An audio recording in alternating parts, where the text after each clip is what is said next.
Hey you guys, welcome back to another video. Today we are going to talk about something that I have been struggling with a lot recently. I think I have always felt this way, but as in my previous video I said that my life has changed tremendously within a gap of 1 year. And since I have come to this entire new place and this entire new culture, doing my masters, going for summer schools, it has been quite a journey. But there was always this kind of annoying voice in my head which always used to say, but do you actually deserve this? Or I always felt like if I ask a stupid question in the class, people will figure out that I'm incompetent. Or every time I hear my classmates or the people I talk to and the kind of exposure they had or the kind of background they have, I always felt like maybe I don't deserve to be here, and it always felt like a fluke that I somehow got here.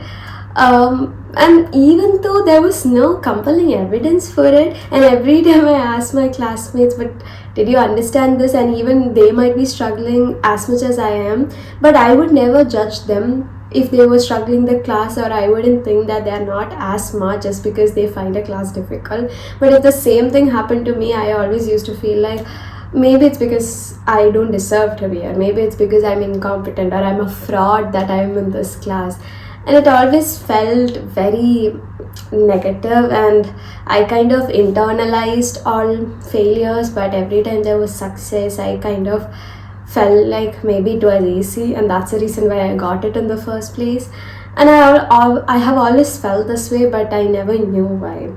But then when I was doing, and I have heard of the term before because we use that in like pop psychology, where in Instagram and like all those other social media we do hear this word, but the intensity and the connotation and how much it means, I only understood the term Imposter Syndrome when I was trying to do a research for an essay in university. And it kind of hit me like a ton of bricks. It was like, you know what? Oh my god, this is exactly how I feel. And I was reading up more on it, and I was trying to understand what it exactly means. And I remember reading this one paper by, if I'm not wrong, it's Clance and Imes. I'll put the references below. Don't worry, you can read up on the paper. I think you should read up on the paper. And it was on high achieving women. And in that paper they suggest that even people who have PhDs, master degrees, and very high achieving women, even though they are in such high positions, they always felt like they did not belong there. They did not feel like they have enough competency or enough intelligence to be even there in the first place. And it's almost like they didn't internalize all the successes they have. And throughout the study, I was actually very surprised that even after compelling evidences, even after so many publications, even after everything they could do, even after all that, these people, the syndrome they felt did not decrease by any chance. And for a minute I was surprised, but then I was like, that's exactly how I am. For my age, I think I'm doing pretty well, and I'm sure people who are watching this video, most of you have evidences that you belong exactly where you are, and there is evidence that you are perfect and you fit into the spaces that you want to be in. But there's always that annoying voice in your head that speaks up and asks you, but is it actually true? But look at the other person, they seem to know things much more than you do. So it has been a learning curve. Right. So to talk more about the research, a meta-analysis also found the same thing. I think the study was very recent, that is in 2021, where they also found the same thing, that high achieving women and women in general have more imposter syndrome. And an author called Duo if I'm not pronouncing it wrong, he suggested that it might be mainly because women tend to externalize the success they have. For example, if you get a good score in a test, they are more likely to say that, oh, because the marking scheme was lenient, or it was because the professor just gave more marks, or anything like that. They basically say that their success was because of an external factor, but men are more likely to attribute it to internal things, such as how smart they are. So it is likely that is one of the reasons why women have more imposter syndrome in general. And there might also be several other reasons why imposter syndrome kind of comes into play, or why we develop imposter syndrome in the first place, right? So I think my theory is that, and I'm sure there may be some studies, but I haven't looked upon it that much. And if you know any more studies, or if you have read anything like that, or if you have any personal take on it, please put down in the comments below and tell me what you think about it. My idea is that it might be mainly because people who are generally in high achieving people have this tendency that they were kind of put in this one box or one dimension of who they are when they were younger. So they kind of wanted to show that they are more than whatever box they had been put into. And so and when they were praised for that success, they kind of internalized it and then kind of made it their identity. So, and they felt like if they don't win or are successful in some region, then they are not who they are. For example, to give a personal example, I would say that I'm the older sibling, and I was generally considered as the sensitive one in the family. My sister is the more socially smart and extroverted kind of girl. So I think I kind of made getting good scores, academia, and all that stuff kind of my part of my identity, because I was generally more praised for it. So every time I failed, I kind of felt like it was not just a learning experience for me, but rather a question on my identity and my character, and whether this was the ultimate test and all the other tests I did win was in fact a fluke, if that makes sense. So I think that is one of the reasons why people might feel like they have to achieve all the time, but when they do achieve, it doesn't feel that real, because it's kind of a self-defeating cycle where you're constantly running behind something, but when you do get it, you don't actually understand how valuable that is, because in your mind it's like, oh, if I can get it, it might be easy, which means that you'll just keep the next goal for yourself, and you will run and overwork and almost to the point of exhaustion till you get it. But once you get it, you'll celebrate for 5 minutes and then you'll stop. I remember when I was in college, when I was in uni, it was a cycle where it is in extremes. Either I would work and exhaust myself, and I'll study for long hours, and then there'll be days where I completely procrastinate and I wouldn't do anything. I felt this sort of mental paralysis sort of thing, where I couldn't literally move. I'm like, no, I don't want to do this, because I was so exhausted. So there was no healthy kind of balancing it out, I would say. And that is a problem. That is a problem, you guys. So if you can relate to any of this, please comment below. Tell me your stories. I think it will be really helpful for me to know that it's just not me who feels this sort of guilt, but who can't stop also, because I have internalized it and I have took it way too far. So do let me know about that. Let's also talk about the maintenance behaviors that kind of make sure that this imposter syndrome stays in place. I think the first one would be that it's mainly, as I mentioned before, it's the fact that you're working so hard on something, and once you actually do get it, there's a chance that you might not get it, right? So you're kind of gambling against yourself whether you would get it or not get it, and it can feel a bit addicting, because you are used to the praise also, but when you fail, it's also kind of further evidence for your idea that maybe you don't deserve this. So it's a bit of a gamble, and you're kind of addicted to that cycle. I know it sounds counterproductive, but there is there is a high chance that that might be true, you know. And I think the second one involves mainly working for somebody else's approval. I think people who are very academically oriented, or anyway, it does not have to be academics. I personally know academics more, that's why I'm using that as an example. But I'm sure people who work in offices, and people who are in general high achieving people have this tendency to sort of try to get approval from people who are superiors to us, because we kind of place our worth on what they think about our work and what they think about us. But again, once they kind of accept that you are amazing and you do really good work, and they kind of praise you for your work, you start thinking that, but you know what, they are close to me, so they can't accurately judge me. So it's kind of a self-defeating cycle where you are trying to gain approval from somebody else, but the minute you get it, you're like, but you know what, that is not exactly what I want, because they are close to me now, which means they can't judge me accurately now. And so it just, you are like running behind this sort of approval that in fact you need from yourself.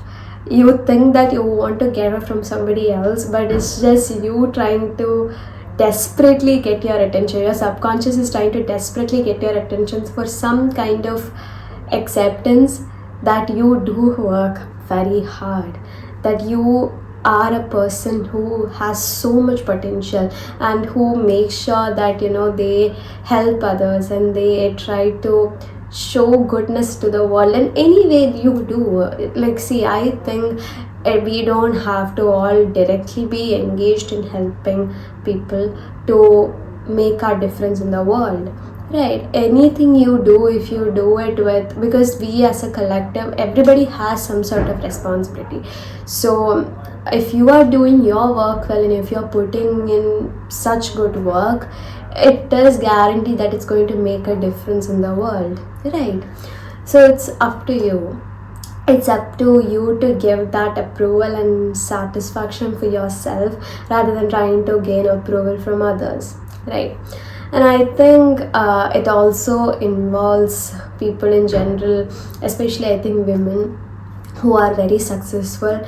There is this tendency to be questioned for your femininity. It doesn't matter how you dress, it doesn't matter how you look, but women are in general who are highly successful. I don't know why that happens. I mean, I do know why it happens, but it seems so counterproductive. Why wouldn't we want people to win, you know? For example, Serena Williams and Beyonce, like all these successful women had to go through so much questioning of their femininity, and like, you know, they don't look women enough, and like things like that, and that's so exhausting to hear. Because that's the least of least you can, like, you know, you can't question their worth, you can't question their, you know, because all the achievements they have, it's solid, so you can't question all that. So you have to resort to something like, you know, physical and something so petty to bring them down, and like to, like, you know, bring them down. Like, I'm saying that with so much passion, because that's true. And I think society plays an ample role in that. So I think some of us, at least, especially people in the I don't know, I am from the brown community, I am from an Indian family, so for me at least, I have seen women who are highly accomplished, kind of, they are judged in a way that if they it doesn't matter what achievements they have, they are questioned some way or the other. Like, are they a good mother, are they a good daughter, like, are they a good wife? And like and I genuinely think that all those things are important, but it's also up to the girl to choose which field she wants to go to, right? What role she wants to take in her life. But I think everybody goes through that. But from my own personal experience, I have seen especially brown women brought down, and I think a part of me has internalized that also a bit, where women are kind of brought down. So I'm kind of scared if I take on more responsibility, or if I achieve more, and if I reach to a place whether I would be able to take on all the roles that are pre-made for me. So, and I think that's a yet another topic of, like, feeling that upper limit thing and all that. I'll definitely make a video on it, but I'm just trying to show you that this might also be a possible reason why you might be maintaining that imposter syndrome, because a part of you is so scared of achieving things because you don't know what's on the other side of it, what are the things you might have to go through if that does happen. So I think that also can happen. I think the last maintaining factor might also be showing that whether you stand up for your viewpoints enough. Most of the time, I remember, as I mentioned before, even in class, I might have a really good question and I might not necessarily ask it because I'm scared what if the professor makes fun of me, or what if he thinks that that's a stupid question. But 5 minutes later, a classmate of mine would ask the exact same question, and the professor would be like, oh, that's such a good question. And every time I feel like I'm letting myself down, but the next time when it comes, such a situation arises, I still fail to ask that question. So I'm kind of maintaining that imposter syndrome where I'm like, you know what, but I don't belong here though. Like, I keep constantly reminding myself of that because I don't stand up for myself. And I think that there is this factor of like, oh, am I good enough to be here?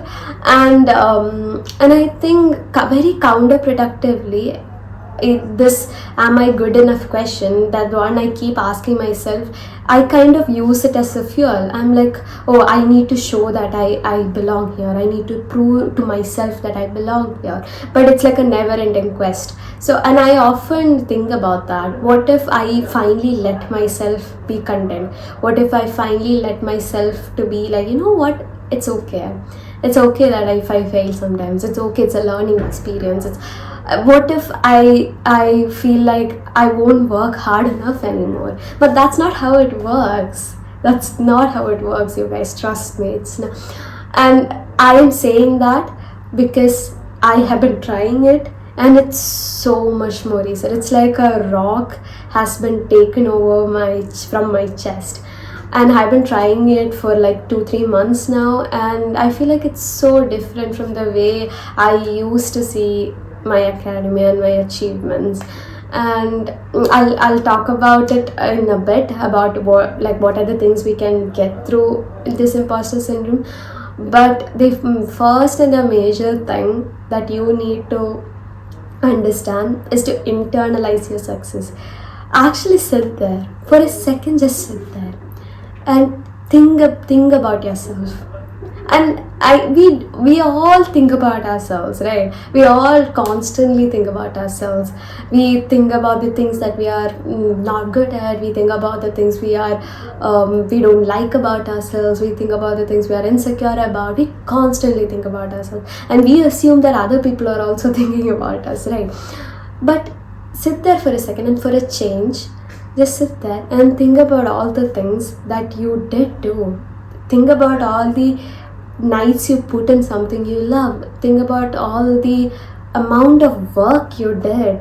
And I'm sure most of you have done something, especially if you're watching this video. I know for a fact that you have done something where you have put in so much effort and so much work, and when you finally did get it, you were happy. You did tell people, oh, I finally got it. But did you actually celebrate? Did you actually celebrate? Like, look at me. Did you actually celebrate? That's my question, because I don't do that. Every time I get something, I'm happy for like 5 minutes, but then a part of me is like, but I could have done better though.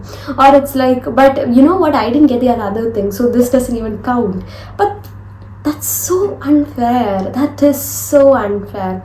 Imagine if it was your best friend, or imagine if it's your child. Imagine they come and tell you that, but you know what, I got this, and they're so happy, and you're telling them, but you know what, you didn't get that other thing though, or you know what, this was actually kind of easy, so this doesn't even count.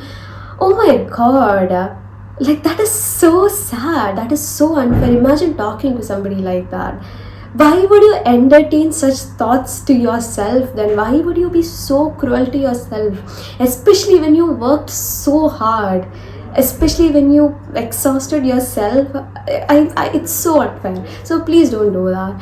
Try to internalize your successes. Sit there for a while and think about all the amazing things you have done, and if it's possible, write it down. Write that shit down, because I'm sorry, I'm sorry for swearing, but just write it down and see all the things you have done. And I'm not just talking about, oh, I got a job. Not like that, right? I got a job because I worked these many days, I applied for these many jobs, I did so much things. And for if you got a good score in exam, write how many hours you spend on that exam.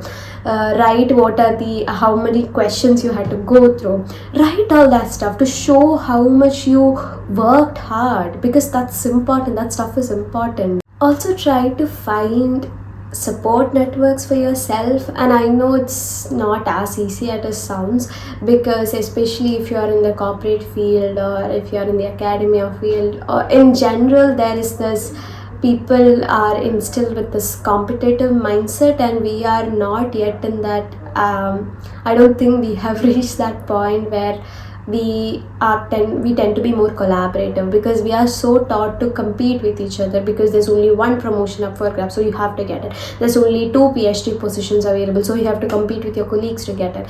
So it's constantly competition. So I understand how hard it might be to find that supportive network for yourself, and I think the only thing you can do is be that person.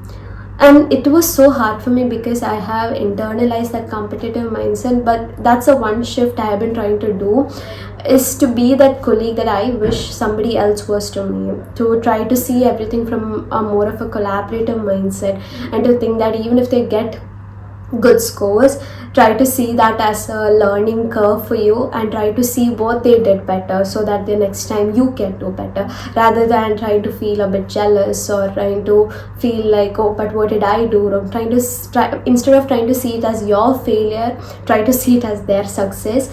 And if it's possible, try to talk to your friends about it, or your partner about it. And I think the best way, when it gets very overwhelming for you to tell yourself these thoughts, try having a group of people who kind of supports you through it, and tells you and reminds you of all the amazing things you have done, is the best thing you can ever get. So I think if you don't have such a support group right now, I think the best way to start is to be that person for somebody else. If you see that somebody's struggling, trying to actively help them out and things like that, I feel can really help. And one other thing I would say is, don't see all these tests, or all these things you do in life, as a test of your ability, and as some sort of indicator that this means that you are successful, but otherwise you are a failure in life. Don't do that yourself. Try to see it as a learning experience, because you will fail. I'm sorry, I know it's like it stucks to your heart, but it's the truth. You will fail in certain things. It's inevitable in life, especially if you are a person who tries a lot of things. You're going to fail at some of those things, but who cares? You are trying things. You know how many people don't try things? There are so many people out in this world who are so scared, to take the next step, and because they are so scared that they will lose the things they have right now. But if you are trying, that's a good sign. That means that you are doing life right, but it also means that you are going to fail in certain things. So if you try to internalize every failure you have, you wouldn't have an identity on your own. It will just be like a bunch of stacked puzzles of your failures. That's not who we want to be, right? We are all the kindness in the world. We are the sunlight in the world. Like, I know I'm going poetic right now, but that's the truth. all these things are what we do to sustain a livelihood, but all the small things we do makes us who we are. Next time you show up for your friend, that shows your worth, not the test score that where you got an A minus. No, right? So you are going to fail in certain things, but that should not stop you from trying new things. That should not stop you from being the perfect person for who you are, being the best person who you can be. And I think also trying to understand the societal expectations around you, because we all come from very different family, and we come from very different childhood experiences, and kind of, as I mentioned before, being from an Indian family, being the oldest sibling, I think all those things did have an impact on what I am as a person. And it kind of I think if I am remembering correctly, there's a study by Mead who also says the same thing. There is so much societal expectation on women, and it can be hard for women be to reach that point of place and internalize the success. But it does not mean that, oh, you know what, our life is like this, women are destined to be like that. No, that's the opposite of what I'm saying. What I'm saying is being aware of these things helps you to see the world from an outsider's perspective. Whenever somebody is trying to bring you down, or somebody who's not used to the kind of successes you have, or who's not used to the kind of things you do or the work you do, it might be possible that they might bring you down. But trying to being aware of the fact that this can happen will help you to achieve even better, rather than thinking that, oh, it's part of my destiny, because I am a woman I will feel this way. No, that's not what I mean. Don't take it that way. Take it as kind of a fuel for you to work even harder, in the sense that work even harder, not in your work, in your self-belief, that you are exactly where you are, and you belong where you are, and you are meant to be here in this moment right now. All the things you got it because you deserve it. Believe that stuff. Instead of just trying to find compelling evidences for it, believe that stuff. Next time somebody praises you, don't go into a monologue of like, but you know what, I don't deserve that because blah blah blah. No, don't do that. Say thank you intentionally. Say thank you like you mean it, because you deserve that praise. And think about that praise. Sometimes I saw this Instagram post where somebody was saying that every praise they got, they try to write it in a paper and keep it in a jar, and every time they feel a bit low, they tend to like open and see the paper, and it makes them so happy. And if that's something you would like to do, I would recommend that, because if you're somebody who can't think about all the good stuff they have done, seeing it as evidence in front of you will really help you. So if you can, please do that. Finally, I would say, if it's way too overwhelming for you, try to seek some professional help, because having an unbiased opinion would really help you. And trying to see it from an outsider's perspective, and trying to see how they see the world from your lens can be very helpful. And one thing that really helped me was EFT tapping. It really helped me, because that's something I have been doing a lot quite recently, and it has really helped me. And I think I would, if you guys would love it, I would try to post a video on imposter syndrome specifically with the EFT tapping script that I use, which I think will be really helpful for you. And I don't think it won't be that long also. So, and I think that's something that really helped me, because it helps you to be, since you're tapping on all these points, it keeps you present in the moment, and you're trying to work through all the negative talk you have, right? So it really helped me. And if that's something you would like, I'll definitely post it, and let me know what you think, and let me know what your thoughts are, because I would love to know them. If there is any more studies that you want me to read, or if there are your personal takes on this, and if you have any personal stories that try to kind of that helped you to overcome imposter syndrome. I would love to know about that, you guys. So comment down below and subscribe and press that bell icon, and if you like the video, please like the video, and I love you guys. Bye bye.